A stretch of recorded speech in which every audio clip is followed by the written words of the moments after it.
ಹೇಳ್ತಾರೆ, ಕಾಂಗ್ರೆಸ್ನವರು ಟ್ವೀಟ್ ಮಾಡ್ತಾರೆ, ಯುದ್ಧ ಪ್ರಾರಂಭ ಆದ್ಕೊಳ್ಳೇ ಗಾಂಧಿ ಶಾಂತಿಯ ಮಂತ್ರ ಹೇಳ್ತಾರೆ. ಮೊನ್ನೆ ಏನು ಉಭಯ ರಾಷ್ಟ್ರಗಳು ಯುದ್ಧ ಕದನ ವಿರಾಮ ಇದನ್ನ ಘೋಷಣೆ ಮಾಡಿಕೊಳ್ಳೇ ಇಂದಿರಾ ಗಾಂಧಿ ನೆನಪು ಮಾಡ್ತಾರೆ. ಇವರು ಏನೋ ಈ ಷರತ್ತುಗಳನ್ನು ಹಾಕ್ಯಾರ. ಇದು ಭಾರತದ ಹಿತದೃಷ್ಟಿಯಿಂದ ಮತ್ತು ಶಾಶ್ವತವಾಗಿ ಪಾಕಿಸ್ತಾನದ ಭಯೋತ್ಪಾದನೆ ತಡೆಯುವ ದೃಷ್ಟಿಯಿಂದ ಇವ್ರು ಏನು ನಿರ್ಣಯ ತಗೊಂಡಾರೆ ಇದನ್ನು ನಾನು ಸ್ವಾಗತ ಮಾಡ್ತೇನೆ. ಯಾಕಂದ್ರೆ ಪ್ರಧಾನಮಂತ್ರಿಗಳು ಇವತ್ತು ತೆಗೆದುಕೊಂಡಂಥ ನಿರ್ಣಯ ಏನು ಯುದ್ಧ ವಿರಾಮ ಅನ್ನುವಂಥದ್ದೇನು ಘೋಷಣೆ ಆದಾಗ ಭಾಳಷ್ಟು ದೇಶಭಕ್ತರಿಗೆ ನೋವಾಗಿತ್ತು. ಯಾವ ಕಾಲಕ್ಕೂ ನೆಹರು ಮಾಡಿದ ಗಾಂಧಿ ಮಾಡಿದ ತಪ್ಪನ್ನ ಇವ್ರು ಮಾಡಬಾರ್ದು ಅನ್ನೋದೇ ಈ ದೇಶದ ಜನರ ಭಾವನೆ. ಅಟಲ್ ಬಿಹಾರಿ ವಾಜಪೇಯಿ ಅವರು ಸಹ ಪಕ್ಕದ ರಾಷ್ಟ್ರಗಳ ಜೊತೆಗೆ ಒಳ್ಳೆ ಸಂಬಂಧ ಇರ್ಬೇಕಂತೇಳಿ ಬಯಸಿದ್ರು. ಆದರೆ ಚೀನಾ ಮತ್ತು ಪಾಕಿಸ್ತಾನ ವಿಶ್ವಾಸಕ್ಕೆ ಅರ್ಹರಿಲ್ಲ. ಅದಕ್ಕೇ ನಮ್ಮ ಪ್ರಧಾನಮಂತ್ರಿಗಳು ಯಾವುದೇ ಪರಿಸ್ಥಿತಿಯಲ್ಲಿ ಈಗೇನು ಷರತ್ತು ಹಾಕ್ಯಾರ, ಸಿಂಧೂ ನದಿಯನ್ನ ಭಾರತದಲ್ಲಿ ನಮ್ಮ ರೈತರಿಗಾಗಿ ನೀರಾವರಿ ಯೋಜನೆಗಳಿಗೆ ವಿದ್ಯುತ್ ಉತ್ಪಾದನೆಗೆ ಬಳಸುವಂಥದ್ದು ಮತ್ತು ಪಾಕಿಸ್ತಾನ ತಾನೇ ಆಗಿ ಶಿಮ್ಲಾ ಒಪ್ಪಂದವನ್ನು ಅದರ ತಾನಾಗಿನೇ ಆ ಒಪ್ಪಂದವನ್ನು ತಾನೇ ರದ್ದು ಮಾಡ್ಕೊಂಡಿದೆ. ಶಿಮ್ಲಾ ಒಪ್ಪಂದದ ಪ್ರಕಾರ ಬಹಳ ದೊಡ್ಡ ಅನ್ಯಾಯ ಭಾರತಕ್ಕಾಗಿತ್ತು. ಯಾಕಂದ್ರೆ ಲಾಹೋರದವರೆಗೆ ನಮ್ಮ ಸೈನ್ಯ ಪಾಕಿಸ್ತಾನದ ಪ್ರದೇಶವನ್ನ ದಾಟಿ ಹೋಗಿತ್ತು. ಅವಾಗನೇ ಶ್ರೀಮತಿ ಇಂದಿರಾ ಗಾಂಧಿ ಅವರು ಗಟ್ಟಿ ನಿರ್ಣಯ ತಗೊಂಡಿದ್ರೆ ಲಾಹೋರ್ ಇವತ್ತು ಭಾರತದ ಒಂದು ಜಿಲ್ಲಾ ಕೇಂದ್ರ ಆಗಿರ್ತಿತ್ತು. ಇದನ್ನ ತಪ್ಪು ಶ್ರೀಮತಿ ಇಂದಿರಾ ಗಾಂಧಿ ಅವರು ಮಾಡಿದ್ರ ಫಲ ಏನು ಜುಲ್ಫಿಕರ್ ಅಲಿ ಭುಟ್ಟೋ ಜೊತೆಗೆ ಏನು ಯಾವ ಇದನ್ನ ಸಂಬಂಧಿತ ಗೊತ್ತಿಲ್ಲ, ಈ ಒಂದು ಒಪ್ಪಂದವನ್ನ ನಾವು ಗೆದ್ದ ಮ್ಯಾಗೂ ಸಹ ಶಿಮ್ಲಾ ಒಪ್ಪಂದದಲ್ಲಿ ಬಿಟ್ಟು ಕೊಡುವಂತ ಕೆಟ್ಟ ಪರಿಸ್ಥಿತಿ ಇವತ್ತು ಶ್ರೀಮತಿ ಇಂದಿರಾ ಗಾಂಧಿ ಅವ್ರಿಗೆ ಏನು ಬಂತು ಅನ್ನುವಂಥದ್ದು ಈ ದೇಶದ ಜನ ಚಿಂತನೆ ಮಾಡುವಂಥದ್ದು. ಇವತ್ತು ಹೇಳ್ತಾರೆ, ಕಾಂಗ್ರೆಸ್ನವರು ಟ್ವೀಟ್ ಮಾಡ್ತಾರೆ, ಯುದ್ಧ ಪ್ರಾರಂಭ ಆದ್ಕೊಳ್ಳೇ ಗಾಂಧಿ ಶಾಂತಿಯ ಮಂತ್ರ ಹೇಳ್ತಾರೆ. ಮೊನ್ನೆ ಏನು ಉಭಯ ರಾಷ್ಟ್ರಗಳು ಯುದ್ಧ ಕದನ ವಿರಾಮ ಇದನ್ನ ಘೋಷಣೆ ಮಾಡಿಕೊಳ್ಳೇ ಇಂದಿರಾ ಗಾಂಧಿ ನೆನಪು ಮಾಡ್ತಾರೆ. ಅಂದ್ರೆ ಅರ್ಥ ಏನು? ಇಂದಿರಾ ಗಾಂಧಿ ಮಾಡಿದ್ದು ಬಹಳ ದೊಡ್ಡ ತಪ್ಪಿದೆಯಲ್ಲ, ಅವರವರಿಗೆ ಗೆದ್ದಂತ ಬಿಟ್ಟು ಕೊಟ್ಟಿದ್ದೇ ದೊಡ್ಡ ತಪ್ಪು.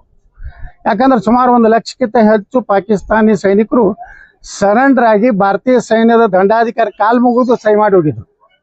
ಅಂಥದ್ದು ನಾವು ಬಿಟ್ಟು ಕೊಟ್ಟಿವಿ. ಈಗಲಾದರೂ ಪ್ರಧಾನಮಂತ್ರಿಗಳು ಈ ಗಟ್ಟಿ ನಿರ್ಣಯ ತಗೊಂಡಿದ್ರಿಂದ ಪ್ರಧಾನಮಂತ್ರಿಗಳ ಬಗ್ಗೆ ವಿಶ್ವಾಸಾರ್ಹತೆ ನಮ್ಮ ದೇಶದಲ್ಲಿ ಹೆಚ್ಚಾಗಿದೆ. ಅಂಜಬಾರ್ದಿನ ಮೇಲೆ ಏನಾಗ್ತದೆ, ಅಣುಬಾಂಬ್ ನಮ್ಮಲ್ಲಿಲ್ಲ. ನಾವೇನು ದೀಪಾವಳಿ ಪಟಾಕ್ಷಿ ಇಟ್ಟಿವಿ ಇವತ್ತನ್ನ, ನಾವು ಒಂದೇ ಅಣುಬಾಂಬ್ ಹಾಕಿದ್ರೆ ಇಡೀ ಪಾಕಿಸ್ತಾನ ಕಲಾಸ ಆಗ್ತದೆ. ಏನೇ ನಮ್ಮ ಉತ್ತರ ಪ್ರದೇಶ ಮುಖ್ಯಮಂತ್ರಿಗಳು ಹೇಳ್ಯಾರ, ಬ್ರಹ್ಮೋಸ್ಮ ಎಷ್ಟು ಶಕ್ತಿಶಾಲಿ ಇದೆ ಅಂದ್ರೆ ಒಂದು ಅಸ್ತ್ರ ಉಪಯೋಗ ಮಾಡಿಬಿಟ್ರೆ ಪಾಕಿಸ್ತಾನ ಪೂರ್ಣಿ ಇವತ್ತು ಶಾಪ್ ಆಗಿ ಹೋಗ್ತದೆ.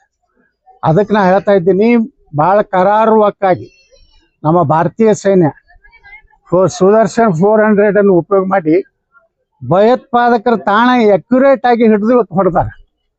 ಒಂದೇ ಸಿವಿಲ್ ಏನು ಜನ ಏನಿದ್ದಾರೆ ನಾಗರಿಕರ ಮೇಲೆ ಈ ಒಂದು ಅಸ್ತ್ರ ಉಪಯೋಗ ಆಗಿಲ್ಲ.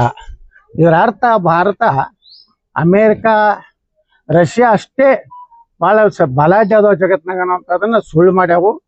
ಇವತ್ತು ಭಾರತದ ಸೈನ್ಯದ ಶಕ್ತಿ, ನಮ್ಮಲ್ಲಿರುವಂಥ ಉಪಕರಣಗಳು ಕರಾರುವಾಕ್ಕಾಗಿರೋದ್ರಿಂದ ಪಾಕಿಸ್ತಾನ ಇವತ್ತು ತುಂಬ ಭಯದಿಂದ ಅಮೇರಿಕಾದವ್ರ ಕಾಲು ಹಿಡಿದು ವಿಶ್ವಸಂಸ್ಥೆ ಕಾಲು ಹಿಡಿದು ಮಾಡ್ಲಾಕತ್ತಾರೆ. ಇಲ್ಲಕಂದ್ರೆ ಇವ್ರು ಎಂದೂ ವಿಶ್ವಾಸಕಾರರಲ್ಲ. ಅದಕ್ಕೆ ನಾವು ಹೇಳ್ತಾ ಇದ್ದೀನಿ, ಪ್ರಧಾನಮಂತ್ರಿಗಳು ಇದೇ ಗಟ್ಟಿ ಇರಬೇಕು. ಇದನ್ನು ಗಟ್ಟಿದ್ರೆ ಮಾತ್ರ ಪ್ರಧಾನಮಂತ್ರಿಗಳ ಮೇಲೆ ವಿಶ್ವಾಸ ಉಳಿತದೆ. ಎಲ್ಲರೂ ಒಂದು ಹೆಜ್ಜೆ ಹಿಂದೆ ಸರಿದ್ರೆ ಮಾತ್ರ ಭಾರತದ ನಾವು ಹಿಂದೂಗಳೇ BJPಗೆ ನರೇಂದ್ರ ಮೋದಿಗೆ ಎದಕ್ಕೆ ಓಟ್ ಹಾಕ್ತೀವಿ? ನಮ್ಮ ರಕ್ಷಣೆ ಆಗ್ಲಿಕ್ಕೆ ಓಟ್ ಹಾಕ್ತೀವಿ.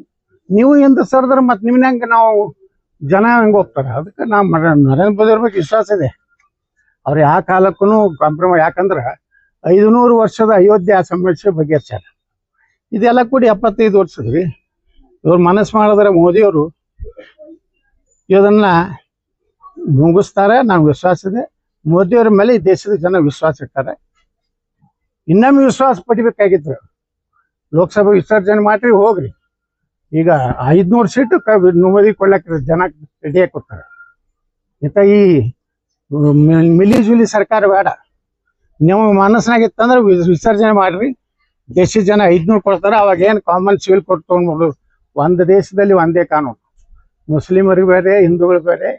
ಇದನ್ನೆಲ್ಲ ತೆಗೆದು ಹಾಕ್ಬೇಕಾದ್ರೆ 400 ಸೀಟ್ ಬೇಕು. ಈ ಸಲ ಮೋದಿಯವ್ರಿಗೆ ಏನಾರೇ ತೊಂದರೆ ಆದ್ರೆ ವಿಸರ್ಜನೆ ಮಾಡಿ ದೇಶದ ಮುಂದೆ ಹೋಗ್ಬಿಟ್ರಿ. ದೇಶದ ಜನ ಒಂದು ಪಾಕಿಸ್ತಾನ ನಾಶ ಆಗೋದು ನೋಡ್ಬೇಕಾಯ್ತು ಕಣ್ಣಿಗೆ. ನಮ್ಮ ಹಿಂದೂಗಳನ್ನ ಅಮಾಯಕ ಹಿಂದೂಗಳು ಪ್ರವಾಸಕ್ಕೆ ಹೋಗ್ಯಾರ ಪಾಪ. ಅವ್ರು ಕುಂಕುಮ ಅಳಗಿಸಿದಾರಲ್ಲ, ಅದಕ್ಕೇ ಆಪರೇಷನ್ ಸಿಂಧೂರ್ ಅಂತೇಳಿ ಹೆಸರು. ಸಿಂಧೂರ್ ಅನ್ನೋಂಥದ್ದು ರಕ್ಷಣೆ ಆಗ್ಬೇಕಾದ್ರೆ ಪಾಕಿಸ್ತಾನ ಸರ್ವ